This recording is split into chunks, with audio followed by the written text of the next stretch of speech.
Blair Doctors. So I've had a request to talk through the leg test that we do as part of the Blair technique, how it's described in the manual, how it was taught to me by Dr.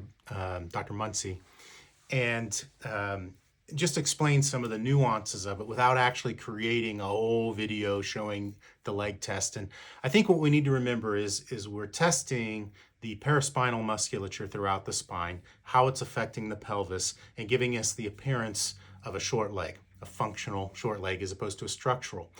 Question then comes up, what if somebody has a structural? So we're not looking necessarily if the legs are level, we're looking to see if they change over time. And if somebody has a structural short leg and when they turn their head to the left it changes, or they lift their legs up doing the Prill test and it changes, that's what we're looking for. So just to start out, the leg test starts with the patient prone, face straight down, legs straight out. We look at the legs and we see that the right one is short. Now it could be the left is long. It's actually both of them. One is a little bit longer than it should be. The other one a little bit shorter because it's a whole pelvis torque thing.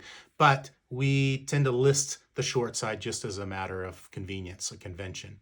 So we look at the leg. We say legs. We say right leg is acting short. We don't push up against the hips. We try to change the feet as little as possible. Now remember, the patients should be in their standing position. That's easier to do with a high-low table. But we're looking to see if the legs are the same length. So if they've got some inversion or eversion, we take that out. We don't necessarily change the rotation because we don't need to do that. But if you've got some dorsiflexion, plantar flexion, we tend to take that out gently.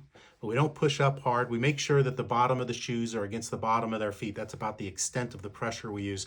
And we look down and we measure that. Again, the measurement itself also is not a huge factor in the Blair technique. It's rather, is it short or is it changing throughout this process versus is it a quarter of an inch, an eighth of an inch, a 16th of an inch, half an inch. I've seen 1 inch, I've seen 1.5 inch. I wonder how the person can walk, and it all being functional, not structural. Then we bend the legs. Usually we do that twice just to make sure that things are relaxed. And we look at the legs with the knees in the flexed position and the down position. So if the right leg is short and the knees in the flexed position are level, then it's a positive Deerfield. Now, if the leg goes longer, it's still a positive Deerfield.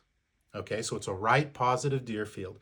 If the right leg, for example, is short and it stays short, then it's a right negative. So if it stays short in the up position, it's negative. If it levels out or changes place, it's a positive Deerfield. And we list the short leg side. Then we have the patient turn their head to the left and then to the right. So we have them lift up their head, turn it to the right, put their head back down, relax the head, neck, and shoulders. If the leg levels out, the side that they turn to is the side of the cervical syndrome. So if they turn their head to the left and the right leg goes to level, it's a left cervical syndrome. If it stays short, we don't list that. They turn their head the other way and it levels out, it's a right cervical syndrome. Now, sometimes a patient will level out on both, and we call it a bilateral cervical syndrome. They turn the head to the left, legs level, put the head straight down, one leg goes short again, turn the head to the right, legs level out, bilateral cervical syndrome. Sometimes it doesn't change at all with the head rotation, and that's a no cervical syndrome. In my practice, I call that an NCS as opposed to an RCS or an LCS or a BILCS. That's the basic leg test. Then we put the Prill in. We don't say it's positive Prill test. We just list the action. So if they lift their legs up very gently and the right leg levels out, we don't list that. But if the right leg stays short, it's a right vertical. It doesn't matter if it gets a little bit longer. What we're looking for is, does it level out or does it stay short, regardless of how short it stays. The same thing for the radial test, that's turning the toes inward, the medial test, that's squeezing the legs together, and the lateral test, that's spreading the legs apart. So we don't say it's positive for this or positive for that.